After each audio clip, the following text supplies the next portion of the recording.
Doctor Riazul ইছলামে গৌৰৱ কঢ়িয়াই আনিলে ২ নং বৰছলালৈ। মৰিগাঁও জিলাৰ লাহৰীঘাট সমষ্টিৰ বৰছলা গাঁও পঞ্চায়তৰ ২ নং বৰছলাৰ ৰিয়াজুল ইছলামে গৌৰৱ কঢ়িয়াই আনিলে সমগ্ৰ বৰছলালৈ। সদ্য ঘোষিত MBBS পাঠ্যক্ৰমৰ ঘোষিত ফলাফলত লাহৰীঘাট থানাৰ অন্তৰ্গত অতি ভিতৰুৱা তথা পিছপৰা অঞ্চল ২ নং বৰছলা গাঁৱৰ বিশিষ্ট সমাজকৰ্মী নুৰুল ইছলাম আৰু ৰেজিয়া খাতুনৰ সুযোগ্য সন্তান ৰিয়াজুল ইছলামে সুখ্যাতিৰে উত্তীৰ্ণ হয়। অতি পিছপৰা গাঁও ২ নং বৰছলাৰ পৰা ২০২০ চনত নীটত স্থান লাভ কৰি ডিফু মেডিকেল কলেজত MBBS পাঠ্যক্ৰমত নামভৰ্তি কৰি অধ্যয়ন কৰি আছিল। ৪.৫ বছৰ অধ্যয়নৰ অন্তত চূড়ান্ত পৰীক্ষাৰ ফলাফল ওলোৱাত ৰিয়াজুল ইছলামৰ ঘৰত উখল মাখল পৰিৱেশে বিৰাজ কৰে। আনহাতে সাংবাদিকৰ প্ৰশ্নৰ উত্তৰত অনাগত দিনত সমাজৰ হিতে কাম কৰি যোৱাৰ আশা ব্যক্ত কৰে ৰিয়াজুল ইছলামৰ লগতে তেওঁৰ পিতৃ মাতৃ আৰু জ্যেষ্ঠ ভাতৃ ইমদাদুল ইছলামে। ভৱিষ্যতে এগৰাকী বিশেষজ্ঞ ডাক্তৰ হোৱাৰো সপোন পুহি ৰখা বুলি সাংবাদিকৰ আগত জানিব দিয়ে।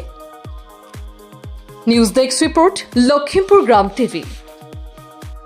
যেহেতু বহুতৰে ইমান সৰুৰ পৰা ড্ৰিম থাকে ডক্টৰ হোৱাৰ, আৰু আজিৰ দিনত ৰিজাল্ট দিছে, আৰু যেতিয়া আপুনি শুনে যে মই পাছ কৰিছোঁ, সেই অনুভৱটো কেনেকুৱা নিজেই গম পাব, আৰু এইটো এক্সপ্ৰেছ কৰিব নপৰা মানে এনেকুৱা মানে অনুভৱ হৈ আছে যিটো এক্সপ্ৰেছ কৰিব নোৱাৰে। There is no' words to express my feelings.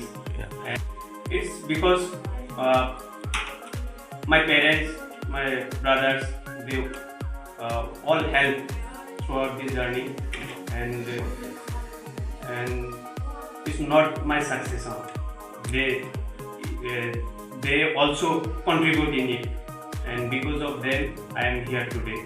And Allah মানে ইমান এটা সামৰ্থ্য দিছে যে আজি ডক্টৰ হ'ব পাৰিছোঁ বিগত ৪.৫ বছৰ পঢ়াৰ পিছত, আৰু আগন্তুক দিনত যাতে আল্লাই ইমান শক্তি দিয়ে যে মানুহৰ সেৱা কৰিব পাৰোঁ, ৰাইজৰ সেৱা কৰিব পাৰোঁ, irrespective of religious caste and financial condition, যাতে চবকে সমানভাৱে চাব পাৰোঁ, তাৰে আশা লৈ মানে আগবাঢ়িম। আৰু এতিয়া ইণ্টাৰ্ণশ্বিপ আমাৰ ষ্টাৰ্ট হ'ব।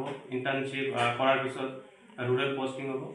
ৰুৰেল পষ্টিঙত সেইটোত আমি যাতে ভালকৈ মানে সেৱা কৰিব পাৰোঁ মানুহৰ, ৰাইজৰ, তাৰে মানে ইণ্টাৰ্ণশ্বিপত এইবোৰ শিকিব লাগিব ভালকৈ। তো তাৰে কামনা কৰি নতুন জীৱন আৰু ষ্টাৰ্ট কৰিম এতিয়া। হায়াৰ ষ্টাডিটো কৰিব লাগিব, আৰু MBBS কোৰ্চটো মানে মেডিকেল কোৰ্চটো এনেকুৱা কি আপুনি অকল MBBS কৰিলে নহ'ব, এইটো লাইফ টাইম মানে লাৰ্ণিং হেৰি হয়, প্ৰচেছ হয়। গোটেই জীৱনটো আপোনাৰ পঢ়ি থাকিব লাগিব, যিমান পঢ়ি থাকিব সিমান শিকিব, নতুন নতুন স্কিল শিকিব, আৰু সেইটোৱে আপোনাৰ পেচেণ্ট কেয়াৰত গৈ হেল্প কৰিব আপোনাৰ। এণ্ড কি হয়, আমি MBBS কৰোঁ, MBBS কৰি ইণ্টাৰ্ণশ্বিপ কৰোঁ, ৰুৰেল কৰোঁ, PG এক্সাম দিওঁ, PG এক্সাম যাৰ ভাল হয় সেইটো মতে আমি PG চিট চিলেক্ট কৰোঁ। স্পেচিয়েলিষ্ট হোৱাৰ আশা আছে, আৰু চবৰে আই থিংক চবৰে এইটো আশা থাকে স্পেচিয়েলিষ্ট হোৱাৰ। কিছুমানে পায়, কিছুমানে নাপায়, তো মোৰো তেনেকুৱা এটা আশা আছে। বাৰু চাওঁ কি হয়। এনে কোনটো বিভাগত আপোনাৰ ইচ্ছা আছে? এনে এতিয়ালৈকে ভাবা নাই একো, তথাপিও মানে ইণ্টাৰ্ণশ্বিপ কৰাৰ টাইমত, ৰুৰেল কৰাৰ টাইমত কোনটোত ইণ্টাৰেষ্ট আহে সেইটো মতে চাই আৰু আগবাঢ়িম পিছত। ঠিক আছে।